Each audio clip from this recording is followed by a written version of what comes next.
यहाँ चैप्टर खत्म हो जाएगा। सुनो, अरे सबसे पहले ना एक काम करेंगे। सुनो भाई बेटा, बात ध्यान से सुनो, काम ज्यादा कर लो, ये बातें आते ही मत किया करो। हम बहुत लेट चल रहे हैं, हम सेकंड चैप्टर में, हमें थर्ड पे पहुंचना है, फोर्थ पे पहुंचना है, लंबा काम है।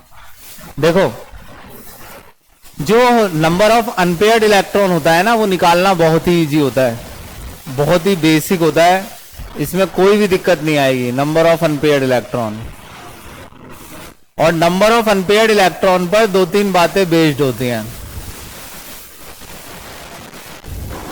जैसे मुझसे किसी ने कहा, सबसे पहले एक आसान एग्जांपल लेते हैं, फास्फोरस। अब फास्फोरस में किसी ने मुझसे कहा कि कितने अनपेयर्ड इलेक्ट्रॉन हैं, तो भाई बोलो नहीं, बिल्कुल भी नहीं बोलो, मैंने कहा ना। तो मैंने पहले कॉन्फ़िगरेशन लिख ली, 1s2 2s2 2p6 3s2 3p3, ऐसे लिख लिया, अरेंज करने की जरूरत नहीं पड़ी। डी अभी वो नहीं आया ना 4, 20 तक तो अरेंज करने की जरूरत नहीं पड़ती है। 1s में कितने इलेक्ट्रॉन है? 2, बॉक्स भरेंगे। 1x में 2, 2s में 2, 2p में 1 2 3, पहले सिंगल सिंगल फिर डबल। 3s में 2, 3p में अब कैसे भरेंगे बताओ? तो बस सिंगल सिंगल भरोगे तो पता चल गया 3 अनपेयर्ड है, ऐसे पता चलता है। नहीं आया समझ? अब इस अनपेयर्ड 3 अनपेयर्ड है ना, इसमें दिक्कत आएगी अभी, रुको 1 मिनट। 3 अनपेयर्ड है। अब जो अनपेयर्ड है इलेक्ट्रॉन, उनसे निकलता है एक तो मैग्नेटिक मूवमेंट, ये डिटेल में आता है आगे, मैग्नेटिक मूवमेंट, और एक निकलेगा spin angular momentum. Spin angular momentum, जो कि मैंने कहा क्वेश्चन देखने में हमेशा लगेगा कि जैसे पता नहीं ये क्या है टॉपिक, लेकिन होता बड़ा आसान है। 3 अनपेयर्ड है, तो जो मैग्नेटिक मूवमेंट है वो ऐसे निकलता है, n+2, ये तो बहुत आसान होता है, रूट। ये हो गया आपका बोर मैग्नेटन, इसे निकालते हैं। ये दरअसल ये बताएगा कि कोई सब्सटेंस में मैग्नेटिक नेचर है या नहीं, मतलब वो मैग्नेट को अट्रैक्ट करेगा या रिपेल करेगा या नहीं, दोनों, अट्रैक्ट भी और मतलब अट्रैक्ट वाले में भी क्या है, मैग्नेटिक मूवमेंट, और जो रिपेल कर रहा है उसमें भी क्या है, मैग्नेटिक मूवमेंट है। दिख रहा है या नहीं? तो वैल्यू, जाहिर सी बात है, इसमें अनपेयर्ड इलेक्ट्रॉन है तो मैग्नेटिक मूवमेंट आएगा, तो ये मैग्नेट को अट्रैक्ट या रिपेल करेगा। समझ में आई मेरी बात? अब ये देखो कि डाल दो वैल्यू, यहां कितनी डालोगे? 3 + 2 बोर मैग्नेटन, तो √15 बोर मैग्नेटन। ये लो जी, एक क्वेश्चन था ये, √15 अंदर नहीं है, आया समझ? √15 की वैल्यू निकाल लो, 4 चौक 16 होता है, 3.9। हाँ, हमेशा ऐसी आएगी वैल्यू, देख कैसे डाल के देख, 4 डाल के देख, 4 2 6 और 24, 25 से 1 कम आ गया, 4.9। 36 की जगह 35 आएगा, 49 की जगह 48 आ जाएगा, तो हमेशा एक वैल्यू कम। 3.9 कर दो, 8 है तो 7.9 कर दो। नहीं आया समझ क्या कह रहा हूं मैं? ये तो है मैग्नेटिक मूवमेंट। अब इसी में वो एक बात और पूछता है कि ये पैरा है या डाई, तो आप बोलेंगे पैरा है। क्या है? सुनो मेरी बात, वो पूछेगा पैरा या डाई। तो अगर इलेक्ट्रॉन सिंगल दिख रहे हैं, सिंगल इलेक्ट्रॉन दिख रहे हैं हमें, और ये तो दिख ही रहा है, तो पैरा है। बोलना है क्या है? पैरा है, क्योंकि मुझे क्या दिख रहे हैं? सिंगल इलेक्ट्रॉन, तो ये पैरा मैग्नेटिक है। जो पैरा मैग्नेटिक होता है ना, वो वीकली अट्रैक्टेड बाय मैग्नेट, वो वीकली अट्रैक्ट करता है मैग्नेट को। तो जब भी आपसे कोई पूछे कि ये मैग्नेट को वीकली अट्रैक्ट करेगा या रिपेल, तो आप कहेंगे अगर अनपेयर्ड इलेक्ट्रॉन है तो वो सब्सटेंस पैरा है और वो मैग्नेट को क्या करेगा, अट्रैक्ट। ऐसे थे कुछ क्वेश्चन, या नहीं? अनपेयर्ड इलेक्ट्रॉन निकालो और पैरामैग्नेटिक तो वैसे ही देख के ही पता चल जाएगा। और अगर मैग्नेटिक मूवमेंट पूछे, शब्दों का जरा ध्यान रखो, मैग्नेटिक मूवमेंट पूछे तो ये फॉर्मूला लगाना है, bore magneton. Spin angular momentum पूछे तो देखो,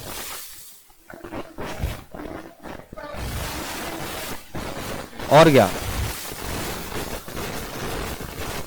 अब ये से सब्सटेंस होते हैं ना, पैरा, डाई, फेरो, फेरी, एंटी फेरो, तो फेरो मैग्नेटिक होते हैं जो स्ट्रांगली अट्रैक्ट करते हैं। स्पिन एंगुलर मोमेंटम निकालना है, क्या फॉर्मूला था पहले बताओ?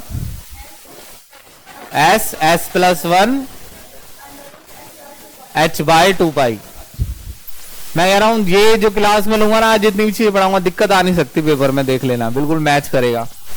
S कितना है डालो, S है, अच्छा S है, स्पिन डालने हैं तुम्हें, स्पिन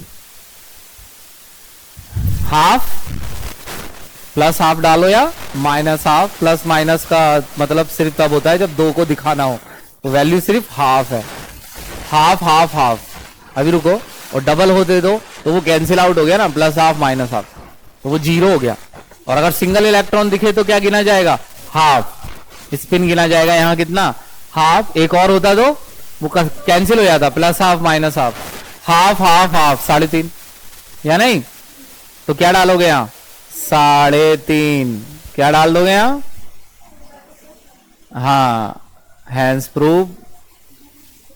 अब निकाल के देख लो, और अगर पूछे कि 3p का क्या निकाल दो, एक और चीज होती है बताओ, हाँ तो 3.5 हो गया ना, अच्छा हाँ सही है, हाँ 1.5 है ये, 3.5 मतलब 3.5 होता है, 7/8। सुनो, एक और चीज निकलती है, बताओ नाम बताओ उसका, स्पिन के अलावा। ऑर्बिटल एंगुलर मोमेंटम क्या निकलता है, वो तो किसी का भी निकलवा लेगा, वो तो तुमसे कह देगा वो कि किसका निकालना है। चलो मान लो हम 3p का निकालते हैं, तो फॉर्मूला बताओ पहले।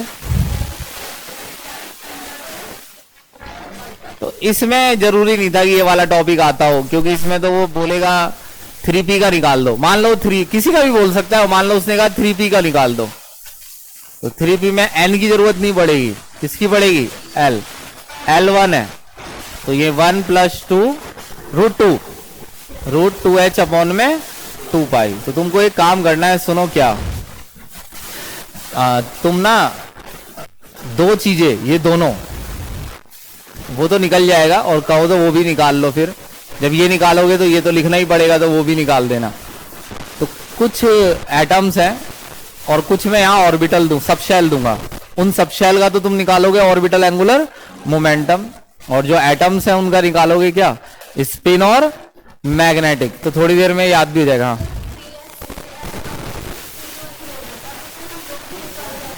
नहीं फिर नहीं निकलेगा 3p या 3s, सब शेल का बोलेगा, 3 का कुछ नहीं होता, 3p या 3s, सब शेल का निकालना है ऑर्बिटल एंगुलर। वो तो एनर्जी लेवल दे दिया ना उसने 3, उसने बोला 3p, तो मैं समझ गया ऑर्बिटल एंगुलर मोमेंटम 3p का निकालना है, ऑर्बिटल का ही तो निकालेंगे ना एंगुलर मोमेंटम। अब उसने बोला 3, तो उसने ऑर्बिटल तो बताया ही नहीं, थर्ड एनर्जी लेवल बताया ना। अब सुनो, तो जरूर करना इस काम को, और तेजी से, थोड़ा तेज करना। तुम क्या करना कि मैं तुम्हें कुछ एटम देता हूं, जैसे इस टाइटेनियम और वैनेडियम, एटॉमिक नंबर लिख दे रहा हूं, स्कैंडियम, टाइटेनियम।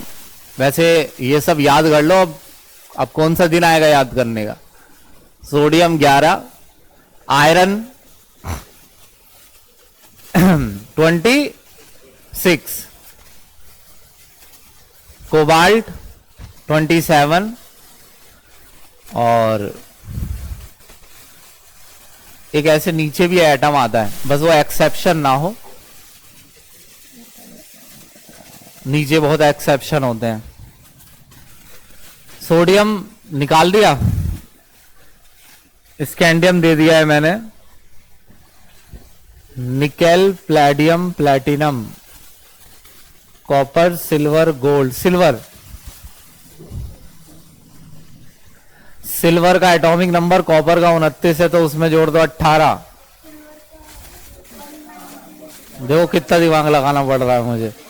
47, 47 हो गया। कितना हो गया? 47। इनकी कॉन्फ़िगरेशन लिखो तो वो भी आ जाएगी, एक बार याद हो जाएगी। ऑर्डर लिख के दे रहा हूं। उसके बाद ये तो रहा, ये लिखा सामने से, वैनेडियम। अरे वो 23 है, बस 23 का निकालना है, वो बी का क्या करना है। अब सुनो, इसमें आप दो चीजें निकालते हैं। क्या निकाल सकते हैं? एक तो इनका बोर मैग्नेटन यानी मैग्नेटिक मूवमेंट, और एक और लिख लो, उससे क्वेश्चन थोड़ा और समझ आएगा। जेडन 30। और एक आपको निकालना है इनका orbital spin angular momentum, spin angular momentum. और इस काम को करो ताकि ये याद भी हो जाए और ये टॉपिक खत्म हो जाए। Spin angular momentum root S plus 1 H upon में 2 पाई, ये फॉर्मूला है, वैसे तो याद होना चाहिए था। अब ये एटम से वो थोड़ी निकलेगा ऑर्बिटल एंगुलर मोमेंटम, वो तो ऑर्बिटल से निकलेगा ना। तो ये ऑर्बिटल लिखी मैंने, जैसे 1s, हाँ पहले बॉक्स मेथड से लिखो, 1s 2s 3s 3p 4p 5p 3d 4d 5d। इनका निकाल के जरा ढंग से लिखना। इनका निकालना है तुम्हें ऑर्बिटल एंगुलर मोमेंटम, और जल्दी निकालना, फिर तुम्हें नोट बता दूं इस ऑर्बिटल एंगुलर मोमेंटम।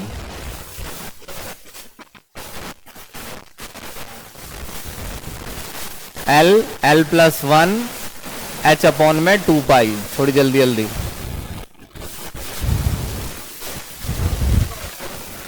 किसका? इसका फॉर्मूला n प्लस 2। वैसे तो याद कर लो यार, इसे कब याद करोगे, खत्म हो कर दो इसे याद करके। n प्लस 2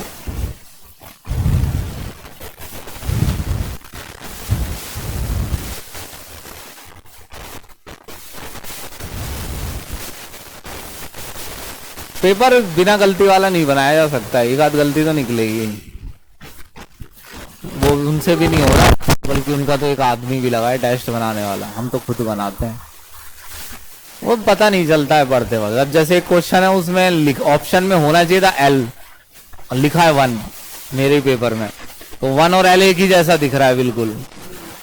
हाँ वो एल होना चाहिए था 1। अब वो कहाँ नजर में आ रहा है ऐसे, दिमाग तो ऐसे बना हुआ है जैसे वो पिक्चर नहीं है ब्रेकिंग बैड सीरीज, उसमें वो जो आदमी था वॉल्टर, देखो ऐसे चश्मा मास्क ड्रग्स बनाता है। मैंने बस वहां तक देखी थी वो पिक्चर, जब वो एक आदमी के अंडर काम करने लगते हैं, फिर वो दूसरे वाले साइंटिस्ट की मर्डर कर देते हैं। तो दोनों मिलके, एक साइंटिस्ट नहीं था, दूसरा वाला जो गुस्तावो जबरदस्ती एक और साइंटिस्ट को घुसेड़ रहा होता है बार बार, उसका मर्डर कर देते हैं दोनों मिलके। उसके बाद बस मैंने नहीं, उसके बाद जो वो कछुए के ऊपर वो जो सर रखा हुआ होता है, वहां तक देखी।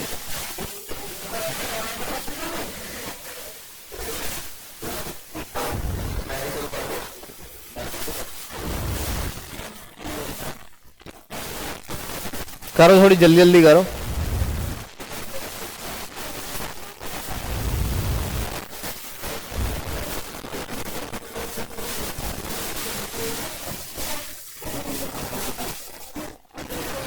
ना ना ना नहीं, पाई की फॉर्म में आता है हमेशा, h/2 पाई लिखा रहता है हमेशा, है नहीं, पीछे h/2 पाई लिखा रहता है, आगे की वैल्यू लिखी रहती है। नहीं, जो h और h में यूनिट होगी वही आ जाएगी, जूल सेकंड।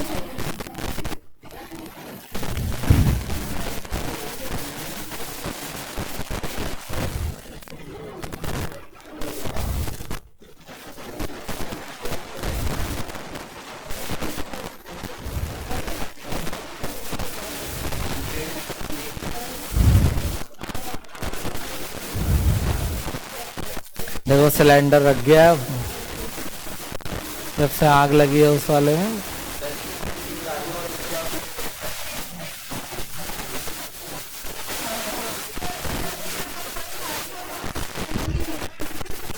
और क्या, सिंगल गिनने हैं ना बस।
भाई जल्दी निकालो है, 1 घंटा ही रह रहा है बस।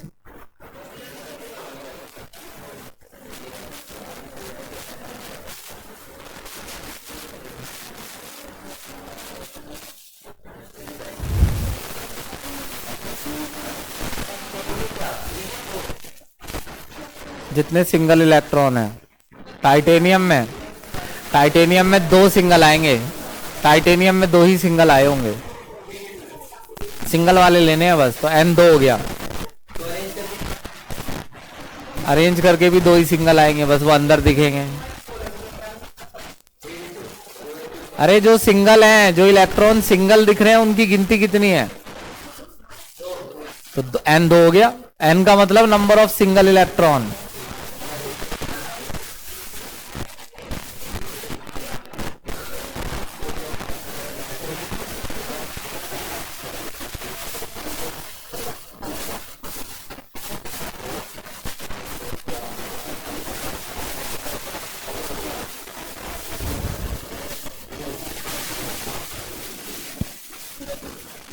तुम क्या लेना है मैम?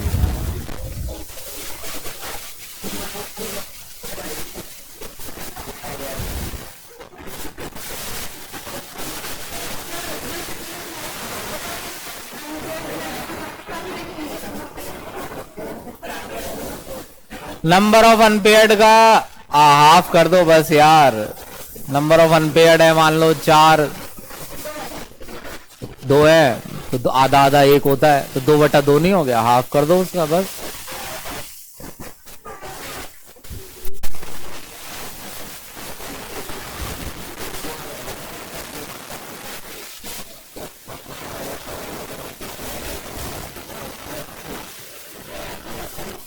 जुदा के लाओ सुनो, मैं निकाल के दिखा रहा हूं।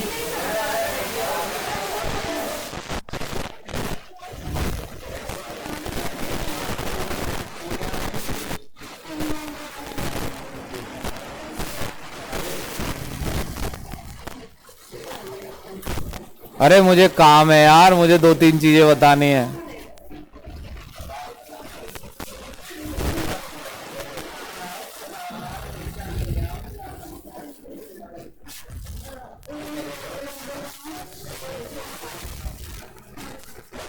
बेटा तुम देख लेना, सोवित को कोई नहीं रोक सकता 12th के बाद ही सिलेक्शन। 550 से ऊपर नंबर ना आए तो तुम देख लेना, वो एक अलग बात है।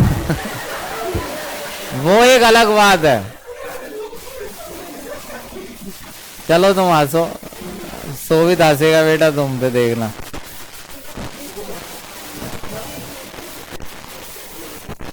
हटा दो इसे।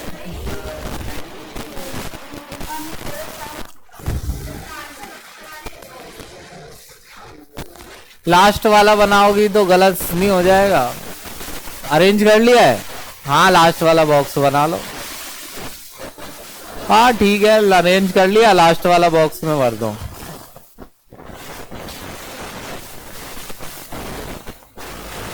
चलो दे दिया मैंने, मुझे ऐसा लग रहा है। वैसे ये तो ठीक है, ये तो जल्दी हो जाएगा। डी तीनों की वैल्यू सेम आएगी, 3D 45D। एस वालों की सेम आएगी, 1s 2s 3s। ऐसे ही तो डालना है, L0 L डालते हैं उसमें। इसमें L क्या है, 1 है तो L ही डालते हैं, 5 से मतलब ही नहीं है।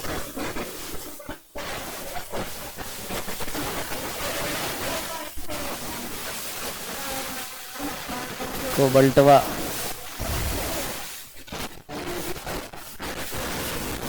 ना जाने, इधर कर लूं कुर्सी ताकि कोई रिकॉर्डिंग देखे तो कि सर कहाँ। हाँ नहीं, वो ये देखे कि ये तो इतनी देर से यही लिखा है, बंदी हो गई लग रहा है।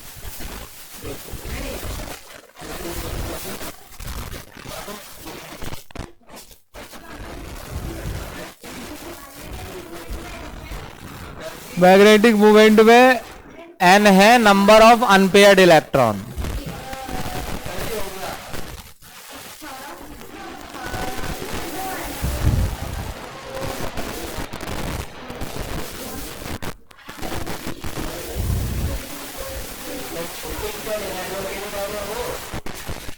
एक अकेला है तो स्पिन हो गया आधा, हाफ। दो अकेले हैं तो हाफ प्लस हाफ। तीन अकेले हैं plus half plus half plus half. यानी कि अगर 5 अनपेयर्ड इलेक्ट्रॉन है तो 5/2 कर दो, क्योंकि आधा आधा आधा आधा जोड़ोगे 5 बार।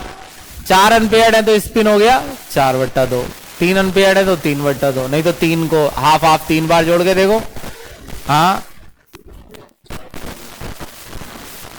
एक सुनो मेरी बात सुनो, घर पे करना। एक मैं बना दे रहा हूं, एक मैं समझा दे रहा हूं, उसमें तीनों चीजें है ना। उसके बाद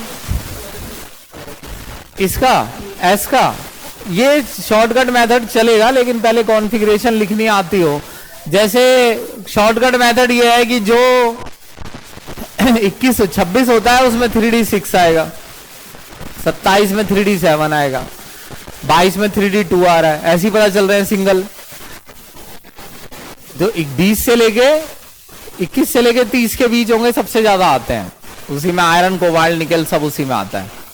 और जितने आपको उसमें इलेक्ट्रॉन दिखे उतने ही डी में होंगे। देखो जैसे D7 आएगा, फिर इसके लास्ट में आएगा 3D7 4s2, 3D6 4s2, 3D3 4s2, 3D2 4s2 अपने आप। तो लेकिन ये पहले लिखना आता हो तभी तो लगाएंगे। अब सुनो, कोई भी एक करके दिखा रहा हूं, टॉपिक बहुत आसान है। पता नहीं इसमें इतना टाइम क्यों लग रहा है। एक तो मुझे ये लग रहा है बच्चों को सब लिख के दिया था, कुछ भी याद नहीं है। 1s2 2s2 2p6 3s2 3p6 4s2 3d 4s2 3d6। अरे 3d6 आएगा, 20 हुए हैं, 3d6 आ गया। अब सुनो मेरी बात, 3d6 आ गया। अब इसे अरेंज करेंगे तो इतना हिस्सा तो सेम ही है, और ये कहां आ जाएगा, आगे, और ये पीछे। पहले ये बताओ, ये अरेंज करना आता है? 3d6 4s2 हो गया। अब 3d को खोल के लिख लो। समय के साथ मुझे पता लग जाएगा कि 4s को खोलने की जरूरत ही नहीं पड़ेगी, क्योंकि उसमें तो डबल है। और समय के साथ ये भी हिसाब लग जाएगा, D6 है तो 5 में सिंगल होगा, 1 में डबल हो गया। तो अरे D6 है तो 1 2 3 4 5 और 1 6। D7 है तो 5 सिंगल 2 डबल हो गया, 3 बचेगा। अब इसमें से अगर ये वाला फॉर्मूला लगाना है तो इसका जो N हो गया वो हो गया 4। 4 का मतलब 4 सिंगल इलेक्ट्रॉन। और जो S हो गया वो हो गया आधा, इन्हें नहीं गिनना, ये कैंसिल हो गया, प्लस आधा माइनस आधा, हाफ हाफ हाफ हाफ। तो हाफ हाफ हाफ 4 बार जोड़ोगे, इससे अच्छा 4/2 कर दो, तो कितना आया? 2 आया। बाकी ऐसे कर लो, हाफ हाफ, बाद में देखने के लिए कर लो, प्लस हाफ प्लस हाफ।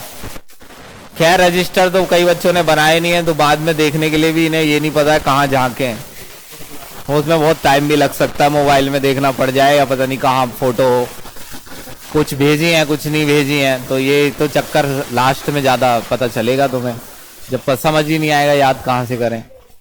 अभी तो बैठे रहे हो ऐसे ही। नहीं बनाया है तो वो ठीक है, वो तो अच्छी बात है, लेकिन कई बच्चों ने नहीं भी बनाया है। ये समझ में आया?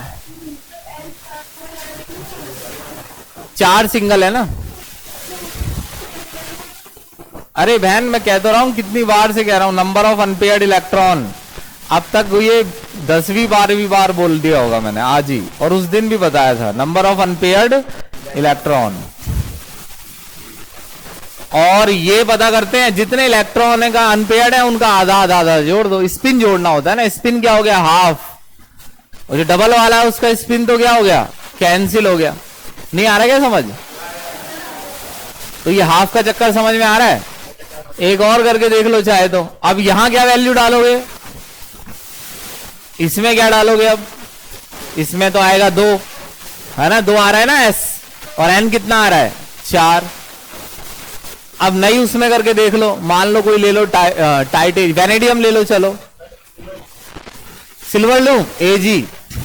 सिल्वर का एटॉमिक नंबर 47 है, तो 1s2 2s2 2p6। अरे सुनो मेरी बात, 3s2 3p6 4s2 3d10। 30 तो यही हो गए, है ना? 30 के बाद 36 हो गया, 4p6 5s2 कितना हो गया? 38, 4d 38 और 4d9 कितना हो गया? 4d9। दिख रहा है? अब तुम वैसे भी देखो, अरेंज करो ना करो, मुझे तो ऐसा लग रहा है कि बाकी तो सभी भरे हुए हैं, सिंगल अगर निकल सकता है तो वो किस में निकल सकता है? 4d में, या नहीं? आगे अरेंज करना है तो यहां तक तो अरेंज है, यहां तक अरेंज है ना, 1 2 3। इसे आगे कर दो, 3d10 4s2। अब 4 वाले लिखना, 4p6 4d9 और 5s2। अब ये जो 4d है उसे खोल के देखो,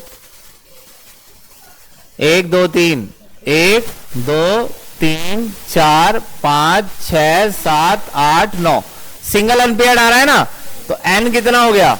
1। s क्या हो गया? हाफ। बस एक में n डालना है, n डालना है मैग्नेटिक मूवमेंट में, n+2।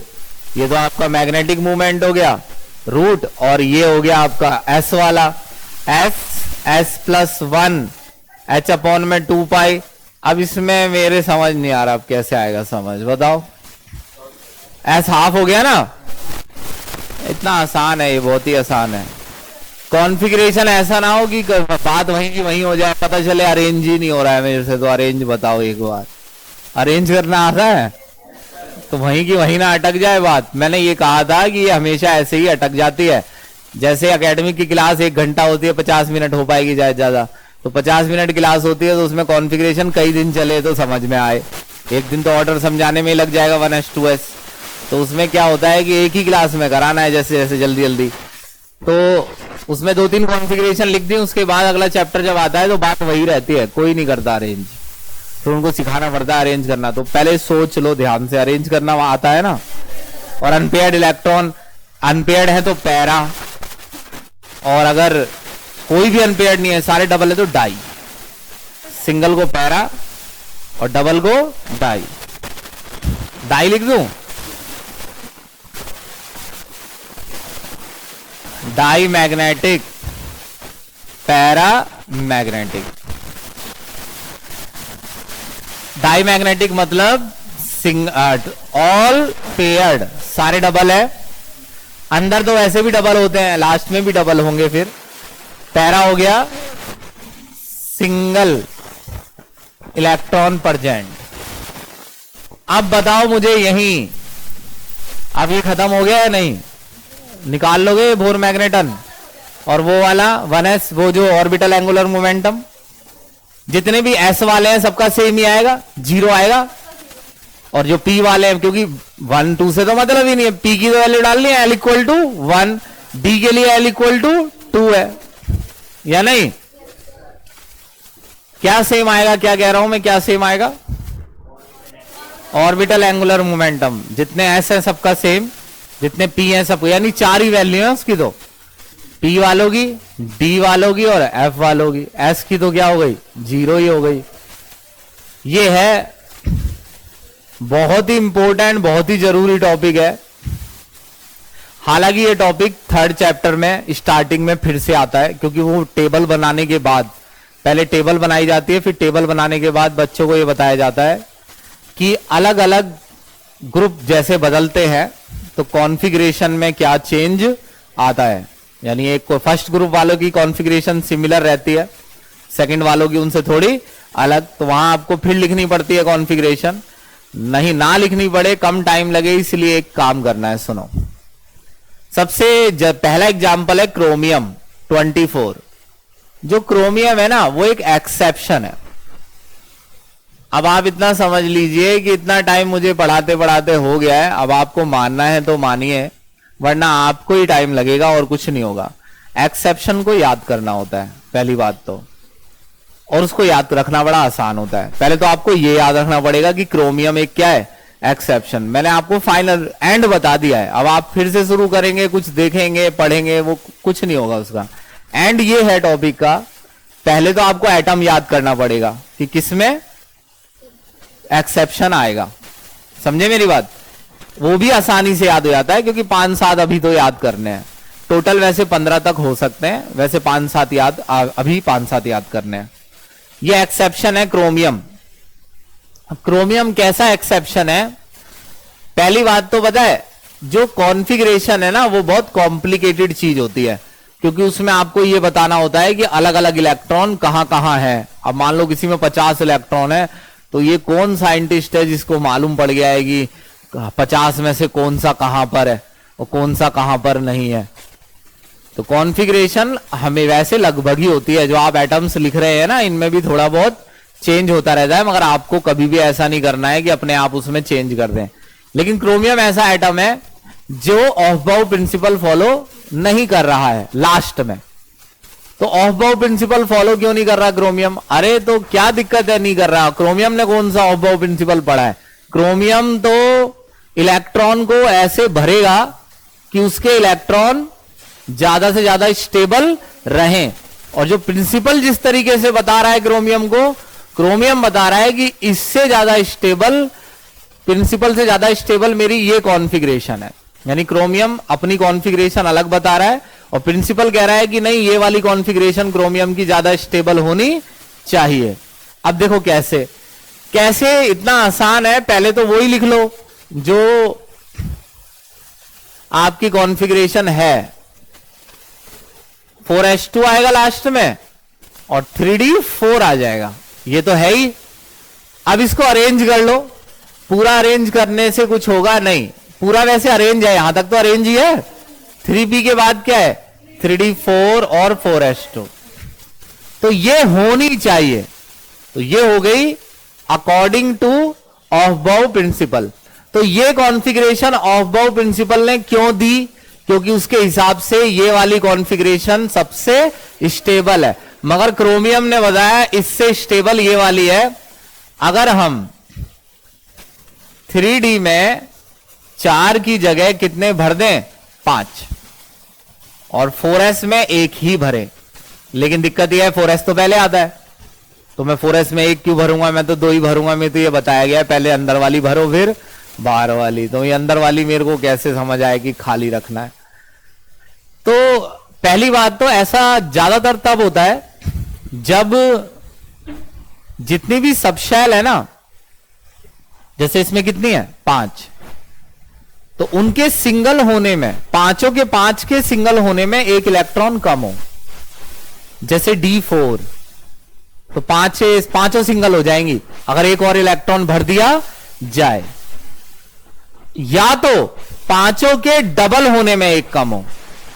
तो अंदाजा लगा के बताओ कौन एक्सेप्शन हो सकता है? D9। D9 आएगा तो डबल होने में एक कम होगा या नहीं? तो D4 और D9 सबसे ज्यादा एक्सेप्शन रहता है। D4 को D5 बनाया जाता है और D9 को D10। अब क्यों बनाया जाता है? पहली बात तो इसका रीजन, भाई बच्चों ने कहा भाई बताओ ये क्या हो रहा है सर, ये कैसे, तो गलत हो गया। तो ये गलत को समझाने के लिए इन्होंने ये तरीका बनाया कि ये सारे वैलेंस इलेक्ट्रॉन है या नहीं, पहले ही समझा दिया था। 3D वाले भी और 4s वैलेंस में वो तो आएगा, कई छोटी छोटी चीजें हैं इसमें, है सारी आसानी छोटी छोटी, मगर प्रैक्टिस नहीं करोगे तो वो याद नहीं रहेगी। ध्यान रखना इस बात का। जैसे बहुत छोटी सी बात है, वैलेंस इलेक्ट्रॉन लास्ट वाले होते हैं, या अंदर कोई सबशेल खाली हो, जैसे ये भर दिया मैंने पूरा। अब बताओ इसमें, बताओ वैलेंस इलेक्ट्रॉन 4 तो है ही, 4 सबसे बड़ा नंबर है, तो 4 तो वैलेंस है ही, और अंदर कोई खाली हो। कौन खाली है अंदर? 3D पूरी तरह से भरा हुआ नहीं है, तो वो भी किस में आएगा? वैलेंस में। समझ में आ रही है मेरी बात? ये उसी दिन मैंने समझाया था। अब सुनिए मेरी बात। तो इसमें क्या है कि जो 3D सबशेल है, सबसे ज्यादा जो वैलेंस इलेक्ट्रॉन है वो 3D में है। टोटल वैलेंस इलेक्ट्रॉन 6 में से 5 तो किससे बिलोंग करते हैं? 3D से। तो 3D सबशेल जितनी ज्यादा स्टेबल रहेगी उतने ज्यादा इसके वैलेंस इलेक्ट्रॉन स्टेबल रहेंगे, और वैलेंस इलेक्ट्रॉन स्टेबल रहेंगे तो पूरा एटम ही क्या रहेगा? स्टेबल। क्योंकि जो गड़बड़ होगी वो कहां से होगी? वैलेंस से ही होगी। इलेक्ट्रॉन जाएंगे या आएंगे? चलो अटेंडेंस लगा लो।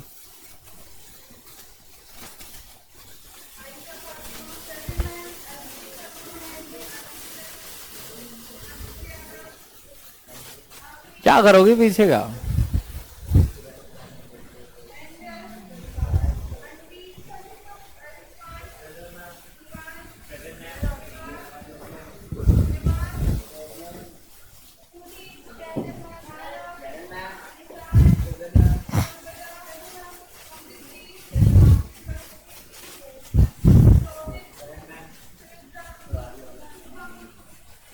पता नहीं वो क्या कर रही है।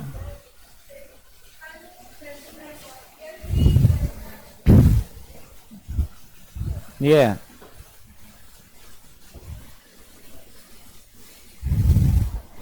जल्दी करो, 6:18। तुम्हें क्या अच्छा लग रहा है? वेडनेसडे वाली क्लास भी लगाना चाहते हो क्या इसी में?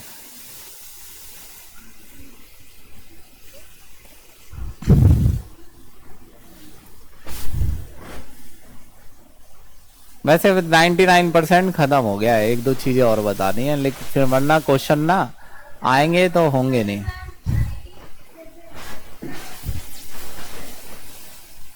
आदित्य एब्सेंट है, और एक लड़का आर्यन भी तो है, वो कभी कभार आता है।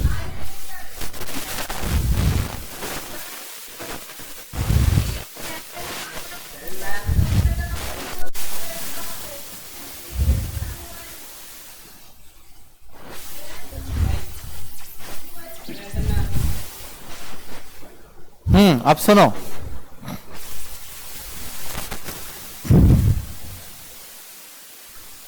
हाँ सबसे पहले तो बच्चों ने ये कहा कि हाँ ठीक है क्रोमियम का एक्सेप्शन है। आप सबसे पहले क्या करेंगे? 3D4 को क्या करेंगे? 3D5 और 4s1 लिखेंगे। अब जैसे आप पढ़ेंगे तो लिखा होगा 4s इलेक्ट्रॉन जंप करके 3D में आ जाता है, तो जंप करके थोड़ी आता, वो पहले से ही किस में है?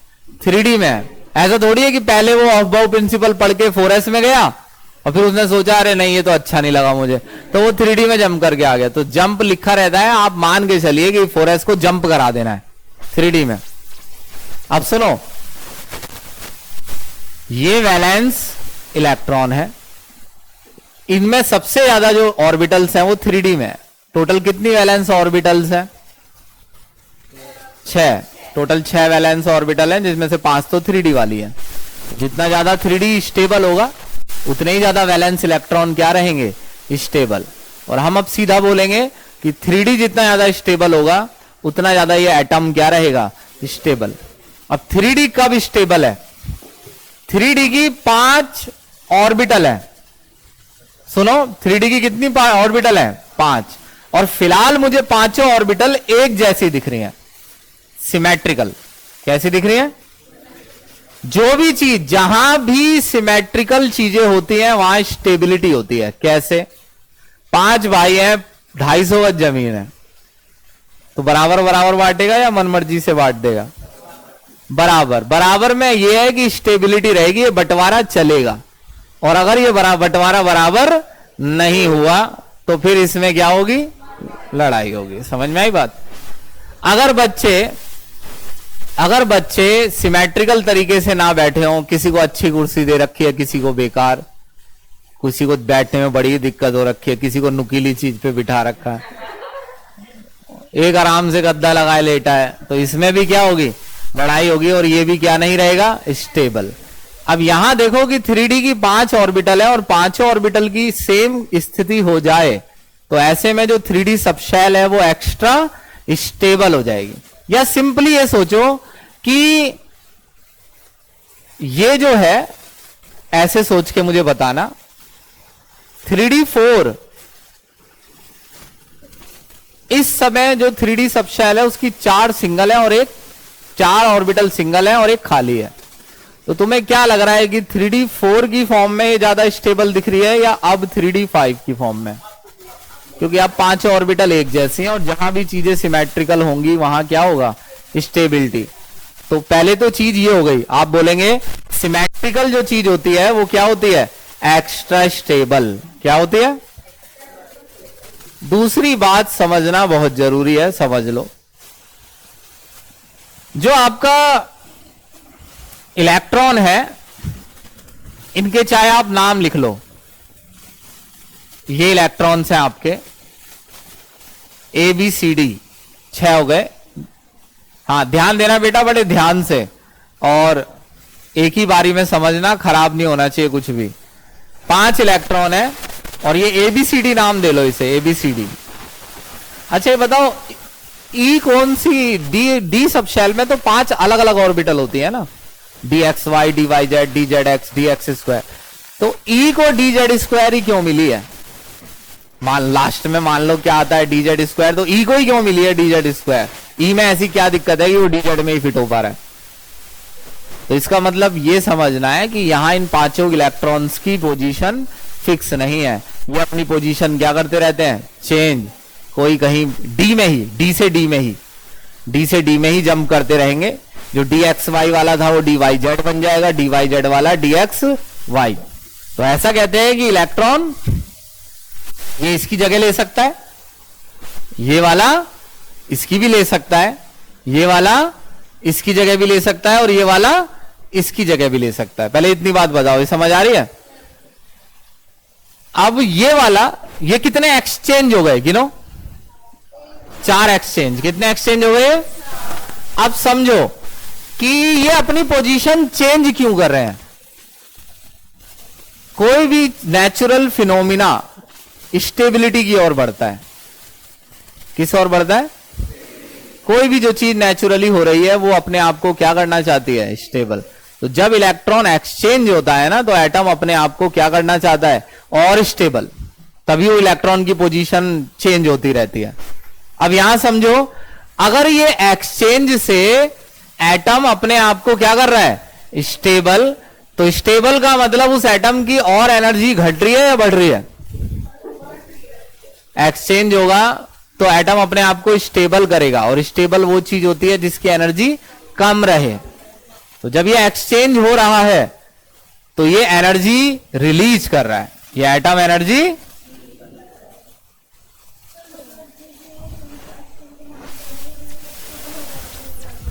नहीं। है तो बिल्कुल उल्टा समझ लिया वैन, इतने धीमे धीमे बताया। फिर भी एक्सचेंज का मतलब है इलेक्ट्रॉन अपनी पोजीशन चेंज कर रहा है। मैं आपसे पूछता हूं एटम ऐसा क्यों कर रहा है? क्योंकि वो खुद को क्या करना चाहता है? स्टेबल। इलेक्ट्रॉन की पोजीशन चेंज होती रहती है, वो एक दूसरे की जगह लेते रहते हैं।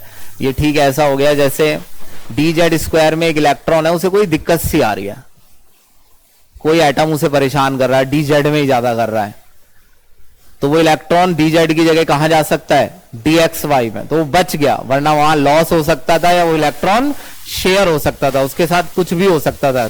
तो अगर पोजीशन बदलती रहेगी तो इलेक्ट्रॉन एक दूसरे को बचाते रहते हैं। किसी भी ऑर्बिटल में अगर कोई समस्या आती है तो वो इलेक्ट्रॉन हमेशा उसे वहां रहना नहीं है, तो वो अपने आप को उस ऑर्बिटल से बचाकर दूसरे में जंप कर सकता है। अब मेरे को आप सीधी बात बताइए, अगर एक्सचेंज होगा तो एनर्जी, ठीक है जी। आप ये भी ध्यान रखिए कि अगर आप कल आते ही पूछेंगे तो मैं इतने ढंग से नहीं बता पाऊंगा फिगर बना के, तो आप अभी ये ध्यान रखने की कोशिश कीजिए, एक्सचेंज होगा तो एनर्जी क्या होगी, रिलीज। अब समझिए, जितने ज्यादा एक्सचेंज होंगे उतनी ज्यादा एनर्जी क्या होगी, रिलीज।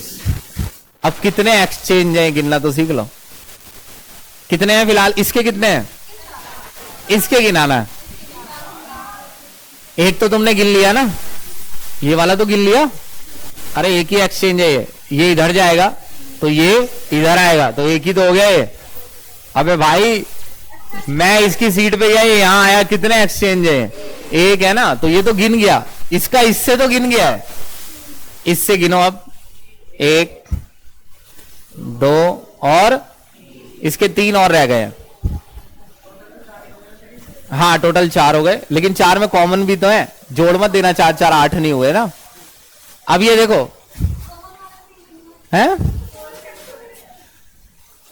4 फैक्टोरियल, हाँ सुनो, अरे सुनो मेरी बात, अरे सुनो मेरी बात, सुनो कितने बज रहे हैं, सुनो ये सी, सुनो सी, सी देखो सी, सी के कितने एक्सचेंज गिन चुके हो, दो, सी का एक तो ए से और सी का, तो आसान है, इतना हिसाब नहीं लगाना है, इसको आगे आगे करते रहना है बस एरो को। इसके तो चार आगे है, इसके तीन आगे, अपने आप गिन जाएंगे वो सारे, इसके दो आगे है और इसका एक आगे है, तो कितने एक्सचेंज है टोटल, दो और एक तीन, तीन छह और चार 10, टोटल एक्सचेंज कितने हैं। और अगर D4 रहता, अगर ये क्या रहता D4, ये चीजें मिटा दूं बाकी की, तो कॉपी कर लो,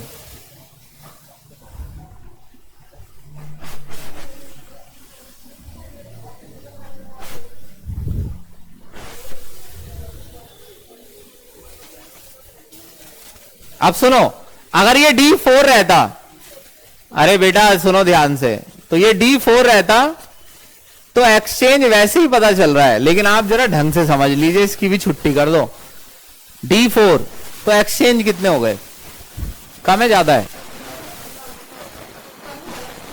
एक दो तीन, और इसके एक और दो, इसका एक, कितने एक्सचेंज हो गए टोटल, तीन दो पांच और एक छह, तो इतना चेंज आया चार का एक्सचेंज एनर्जी में। छह से कितनी रही, छह से कितनी हो जाएगी 10, तो जितने ज्यादा एक्सचेंज पॉसिबल हो सकेंगे उतना ही ज्यादा वो सब शेल क्या होगी, स्टेबल। तो D4 में ज्यादा एक्सचेंज है या D5 में। अब एक चीज, अब जब मैं लिखता हूं यहां पर 3D5, तो आपको दो बातें बोलनी है, ध्यान देना। 3D5 दो वजह से स्टेबल है, वजह बताओ। 3D5 4, हाँ हम 3D5 4s1 के फेवर में इसलिए हैं क्योंकि इसमें ज्यादा सिमेट्रिकल है, एक तो ये मोड सिमेट्रिकल है और मैक्सिमम एक्सचेंज है। सिंगल में इससे ज्यादा एक्सचेंज थोड़ी हो सकता है, D1 से ज्यादा एक्सचेंज D2 में होगा, D2 से ज्यादा D3, D3 से ज्यादा D4, D4 से ज्यादा D5। दो रीजन समझ में आए। अब आप इसको आसान बना लेते हैं, अगर मेरी बात पहले ही मान लें तो आप इतना याद रखिए कि आपको इसको ऐसे याद कर लेना है।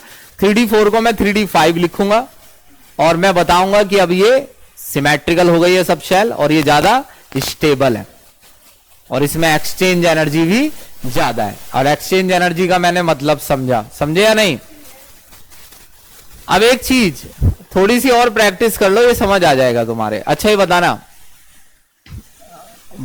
काफी बॉक्स बनाने पड़ जाएंगे ऐसे तो लेकिन चलते हैं, चलो आगे। मुझे लग रहा है तुम खुद ही बता दोगे कि एक्सचेंज बढ़ रहे हैं घट रहे हैं।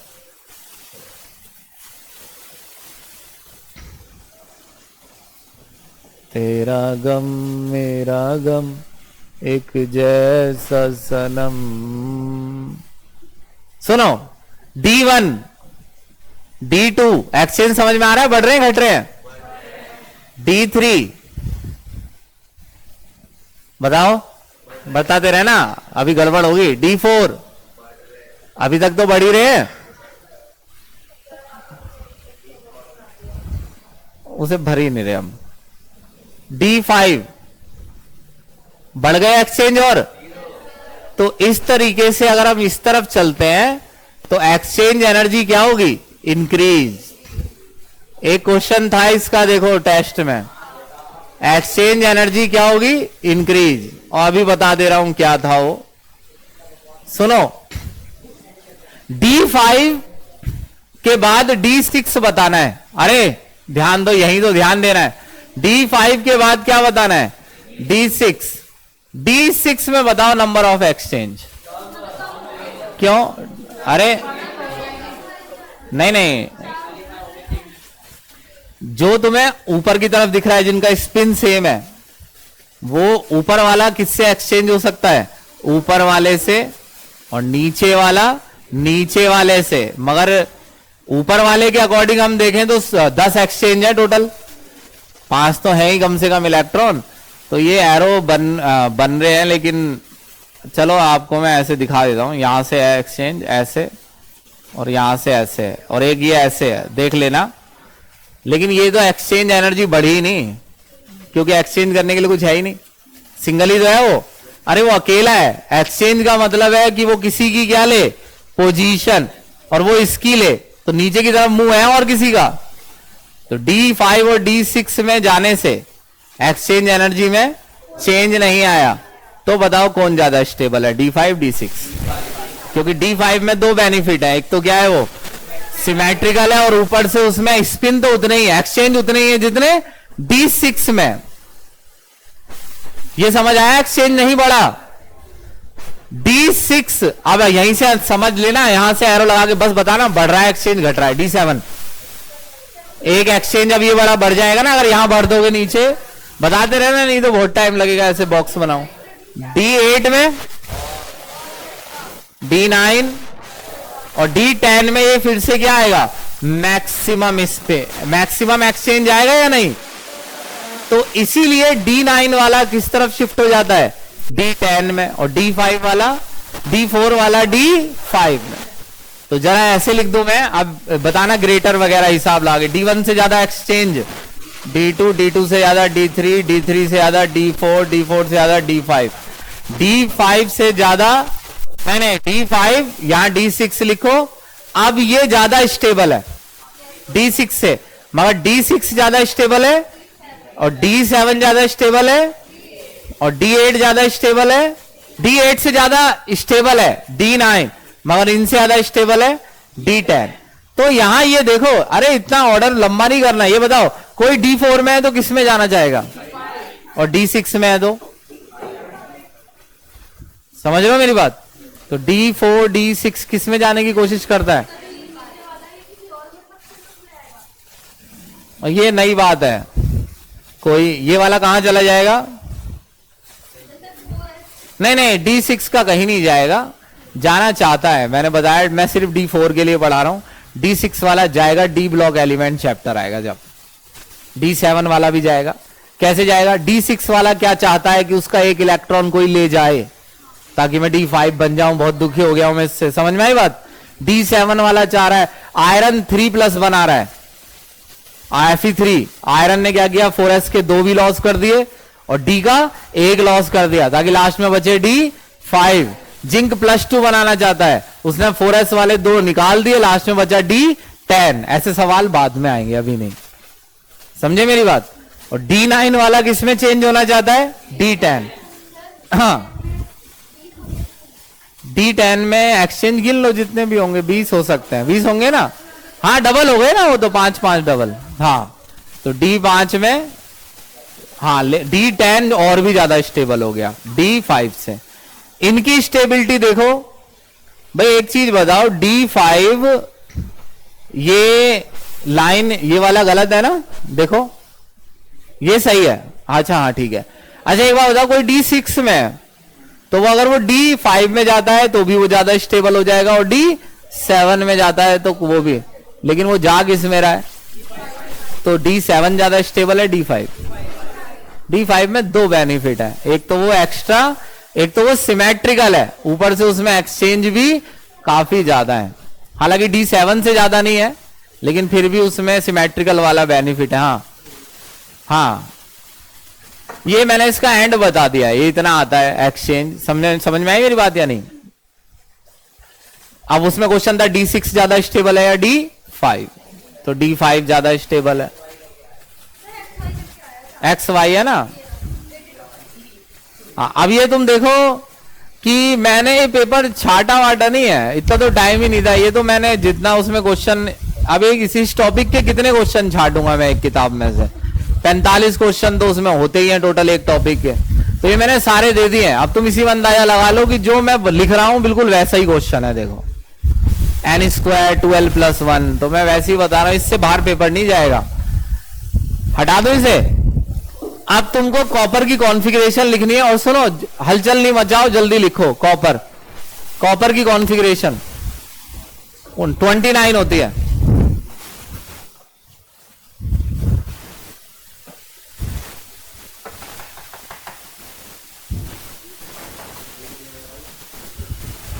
जल्दी करो बहन, 3D9 आएगा।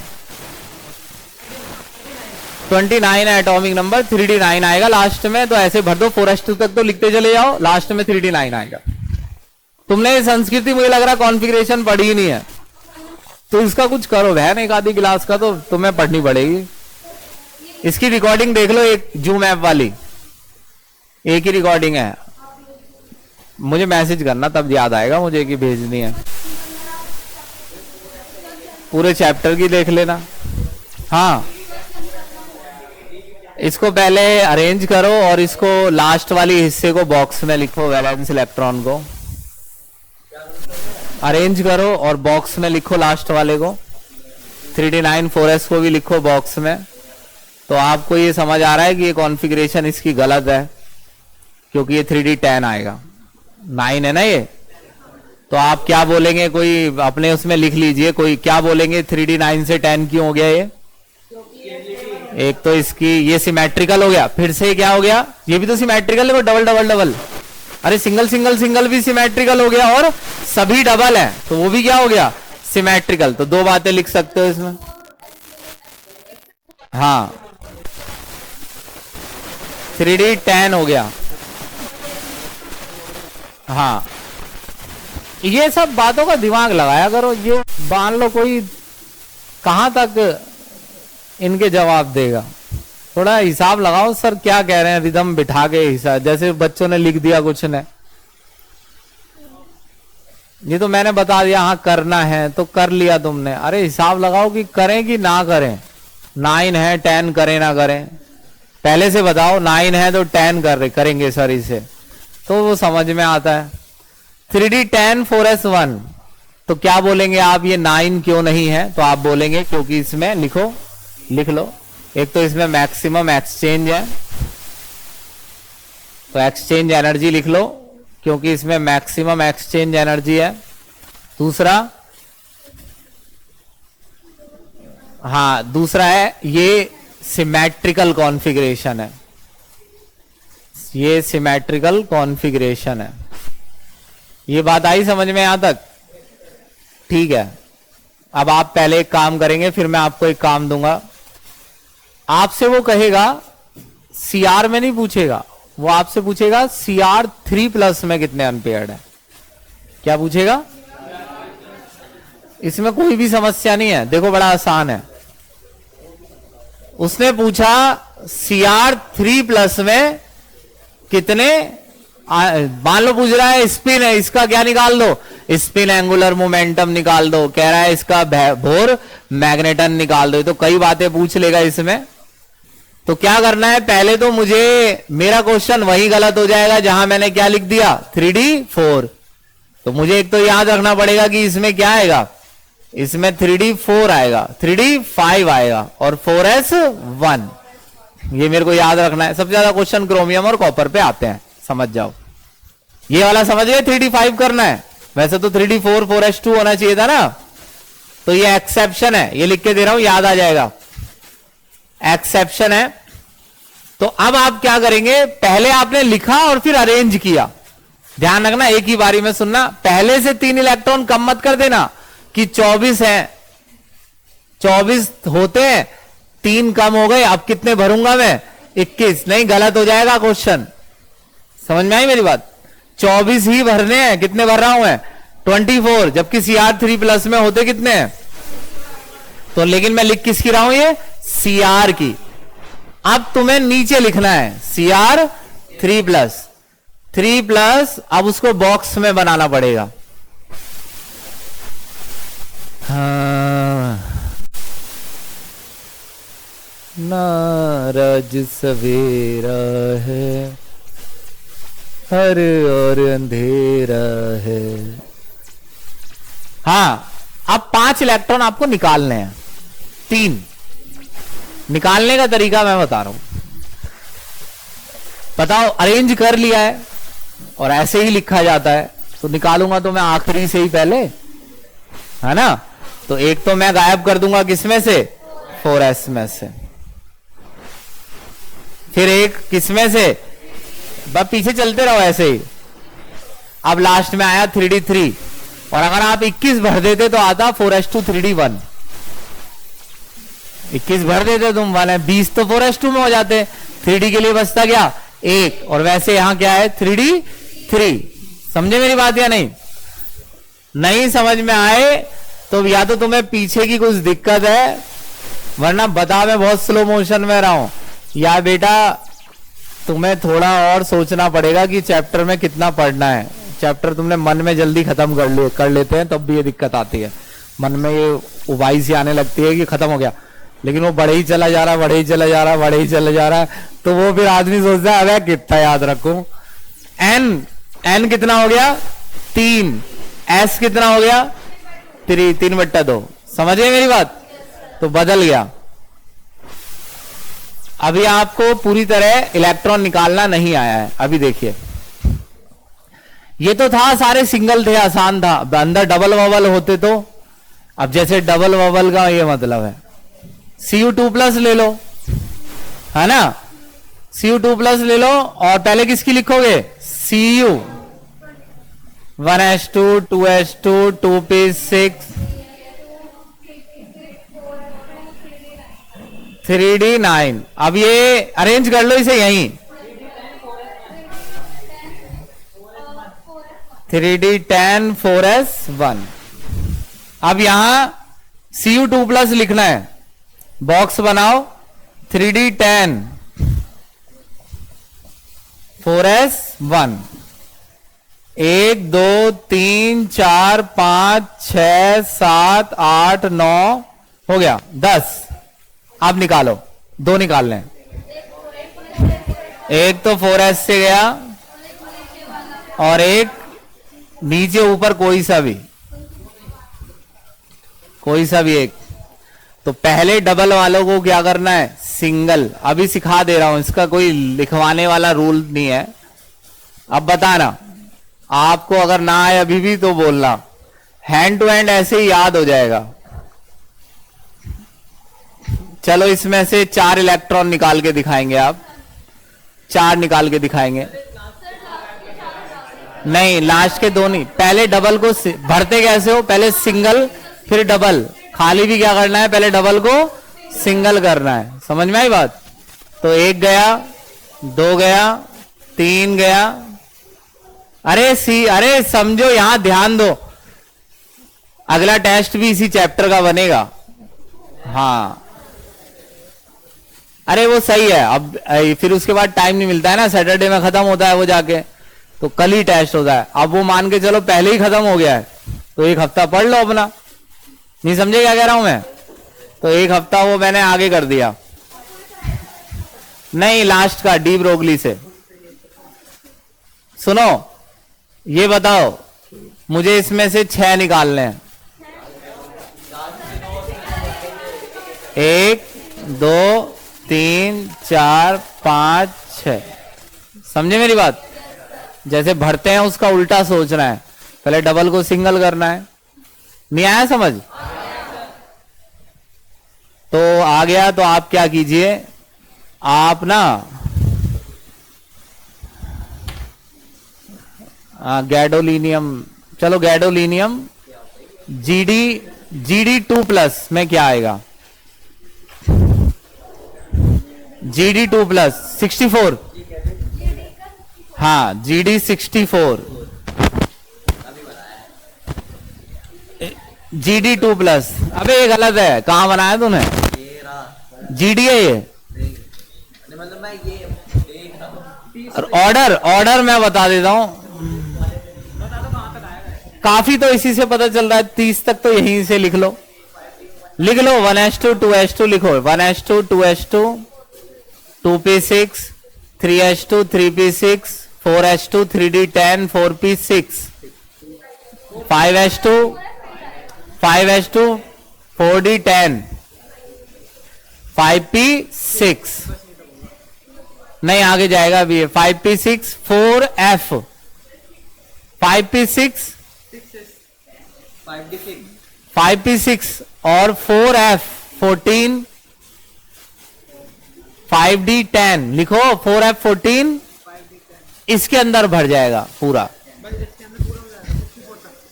हाँ 64 से ज्यादा होगा ये तो। 4f 14 पे 70 हो जाता है 4f। अरे वैन, वही तो मैं कह रहा हूं, तुम दिमाग, मैं कह रहा हूं इसमें भर लो अपने आप।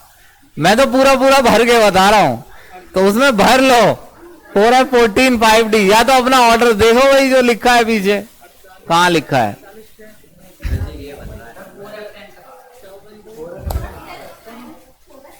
फोर एफ 10 तक नहीं आएगा, 10 तक आ रहा है। 4f8 आएगा, 4f8 आएगा। 64 है।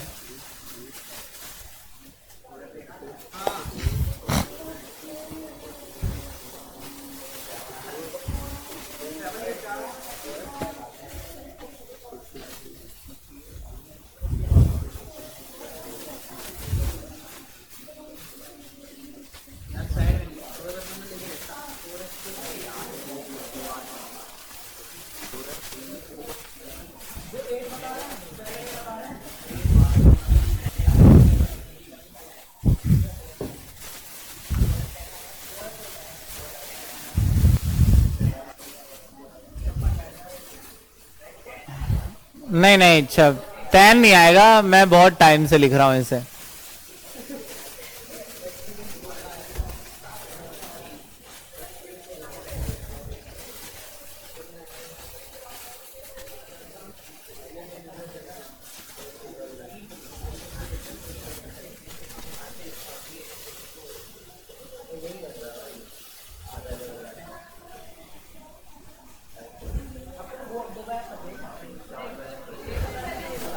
देखो इसमें गिनो, ये मैंने डायरेक्ट अरेंज करके लिख दिया। 6 4 10 2 12 6 18 10 28 2 30 36 10 46 8 54 56 56 और 6 56 और 6 कितना होता है? 62 और 3 65 हो गया ना। अब ये हटा दो, अब 60।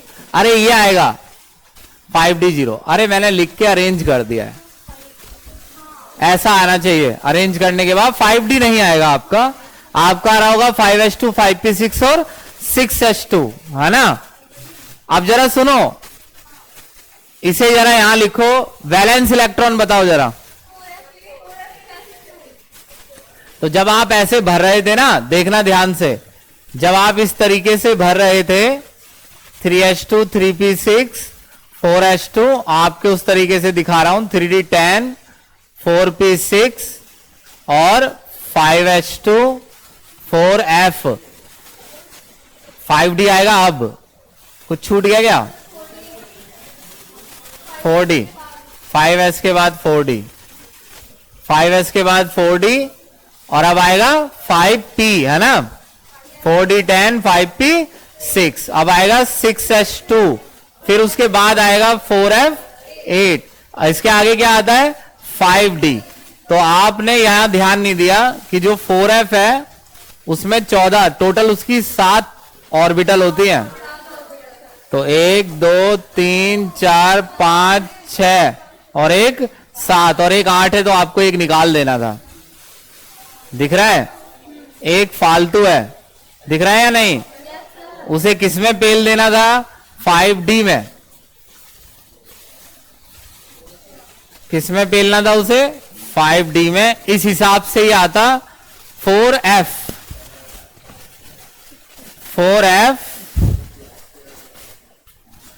7 और 5D 1, क्योंकि अब ये एग्जैक्टली हाफ फील्ड हो गया। क्या हो गया? एग्जैक्टली नहीं दिखा? वैसे तो क्या आ रहा था? 4F 8 और आगे आ रहा था 5D 0। ठीक, अगर 8 रहता है ये 4F, तो एग्जैक्टली हाफ फील्ड से एक इलेक्ट्रॉन एक्स्ट्रा है। 4F में 14 तक आते हैं और फिलहाल 8 है, और 7 हो जाए तो ये एग्जैक्टली क्या हो जाएगा? हाफ फील्ड हो जाएगा। नहीं आई ये बात समझ में? 8 है ना F8, तो वो 4F वाला इलेक्ट्रॉन तुम बताओ, अगर 4F वाले को निकालना हो तो कहां कूदाओगे? D तो बचा है आगे, तो 4F की जगह वो इलेक्ट्रॉन किस में दिख रहा है? 5D में। तो ये गैडोलीनियम भी एक एग्जाम्पल आपको याद रखना है। समझिए मेरी बात? ऐसा नहीं है कि आप हर बार ऐसे अंदाजा लगाएंगे, ऐसे ही आपको 2-3 और धीरे धीरे याद कर लेने हैं। Copper, chromium. अब आप, हाँ जी, तो 4F8 से आपको इलेक्ट्रॉन मैंने दिखा दिया किसमें भरना है? 5D में।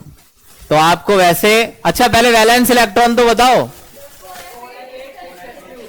हाँ, अब ये हो गया 4F7, 5D 1 और 6s2, ये वैलेंस इलेक्ट्रॉन हो गए। 6 तो इसलिए क्योंकि उसका नंबर बड़ा है, और अगर आपने इसमें ये चेंज कर दिया है तो F भी आ जाएगा और D भी आ जाएगा।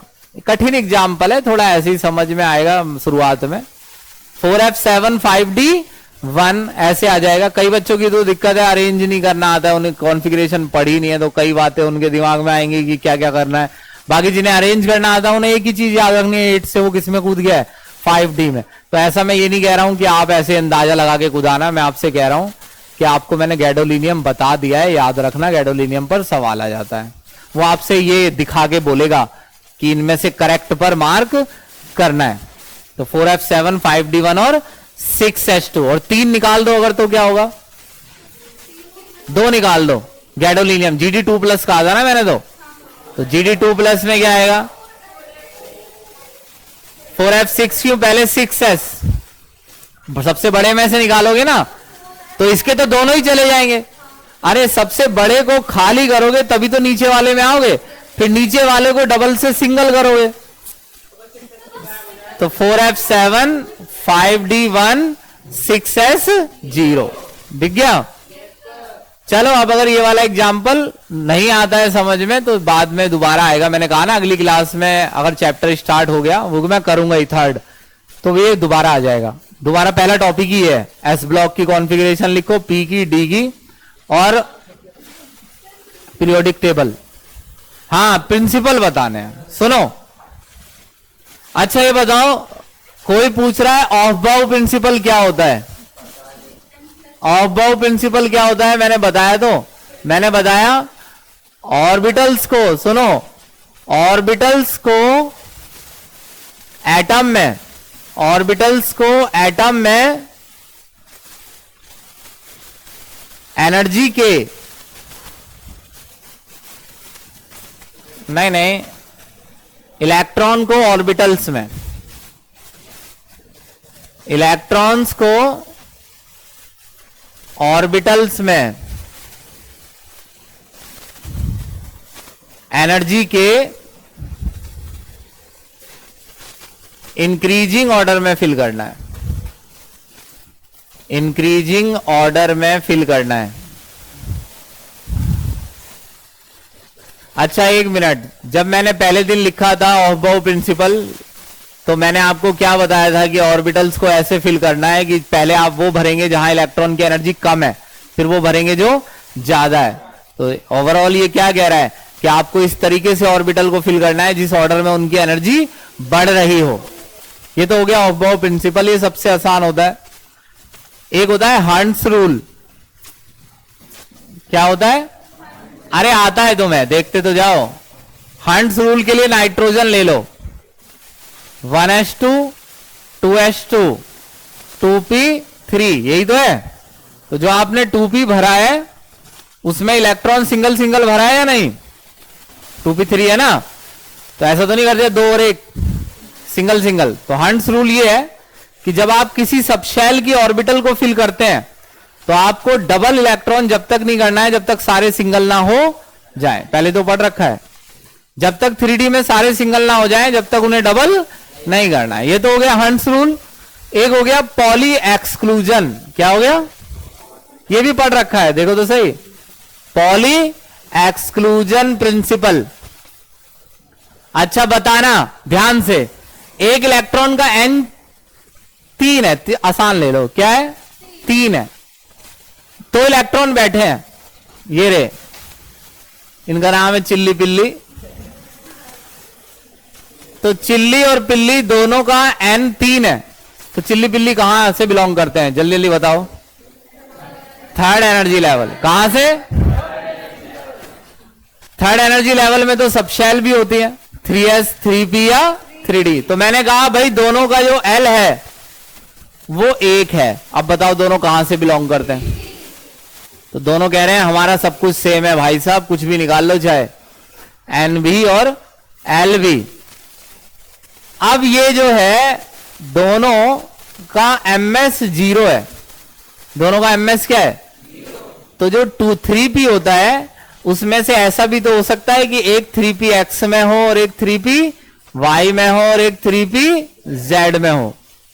तो जरूरी है कि चिल्ली पिल्ली के अगर ये दोनों नंबर सेम है तो ये दोनों एक ही ऑर्बिटल में है। भाई दोनों नंबर सेम होने से तो पता चला कि दोनों किसमें है?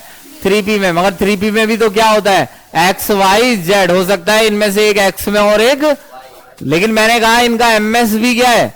सेम है। तो सबशेल तो सेम है ही, इनकी ऑर्बिटल भी क्या है? सेम है। तो ये 3p x में है, मान लो ये किसमें है? 3p x में, क्योंकि इनका देखो n बताता है एनर्जी लेवल दोनों का सेम है, l सबशेल बताता है वो भी दोनों का सेम है, और ms बताता है सबशेल की ऑर्बिटल और वो भी नंबर दोनों का सेम है।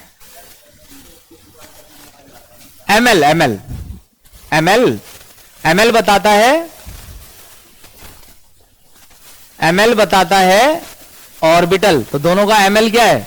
सेम है। तो अब ये बताओ मुझे, ये सेम एनर्जी लेवल पे है या नहीं? सेम एनर्जी लेवल पर है, सेम सबशेल में है या नहीं? और उस सबशेल में कई ऑर्बिटल है, ये दोनों एक ही में है अलग अलग में है? क्योंकि इनका MS भी क्या है? सेम। ml, मगर MS सेम नहीं हो सकता, क्योंकि अगर ये एक ही ऑर्बिटल में है तो एक ऑर्बिटल में 2 ही रह सकते हैं। तो एक का स्पिन होगा +½ और एक का, तो एक एटम में 2 इलेक्ट्रॉन के सारे क्वांटम नंबर सेम नहीं हो सकते। अगर 3 सेम है तो चौथा तो अलग हो गई। 3 भी सेम हो गए तो चौथा स्पिन तो सेम नहीं हो सकता।